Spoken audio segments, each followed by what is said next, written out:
సత్యసాయి జిల్లా పుట్టపర్తిలో జరిగిన సమావేశానికి నియోజకవర్గ వ్యాప్తంగా జన సైనికులు హాజరయ్యారు. ఈ సందర్భంగా పార్టీ బలోపేతం సభ్యత్వ నమోదుపై నేతలు కార్యకర్తలకు సూచనలు చేశారు.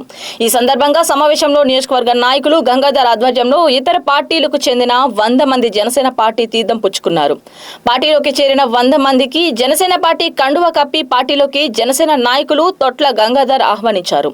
ఈ సందర్భంగా తొట్ల గంగాధర్ మాట్లాడుతూ జనసేన పార్టీ అధ్యక్షుడు పవన్ కళ్యాణ్ చేస్తున్న అభివృద్ధి కార్యక్రమాలకు పార్టీలో చేరుతున్నారని, పార్టీ వారికి ఎప్పుడు అండగా ఉంటుందని భరోసా ఇచ్చారు.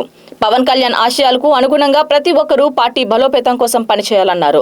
వచ్చే ఎన్నికల్లో జన సైనికులందరూ ఏకమై జనసేన పార్టీ నుండి పోటీలో ఉన్న వారిని గెలిపించుకోవాలని ఆయన పిలుపునిచ్చారు. ముందు సీనియర్ నాయకులు కూడా పుట్టపర్తి నియోజకవర్గంలో పార్టీలోకి చేరికలు ఉంటాయన్న గంగాధర్, పార్టీ బలోపేతం కోసం ప్రతి ఒక్కరూ కృషి చేయాలని ఆయన పిలుపునిచ్చారు. 100 మంది కార్యకర్తలు జనసేన పార్టీలోకి ఆహ్వానించడం జరిగింది.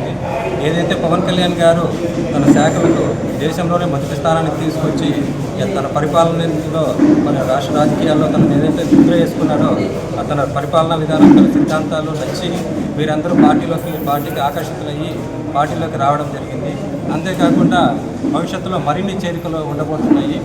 నియోజకవర్గ ముఖ్య నాయకులు కూడా సంప్రదింపులు జరుపుతున్నారు. వారిని కూడా త్వరలో మంగళగిరి కేంద్ర కార్యాలయానికి తీసుకెళ్లి పార్టీ పెద్దల ద్వారా పార్టీలోకి ఆహ్వానించడం జరుగుతుంది.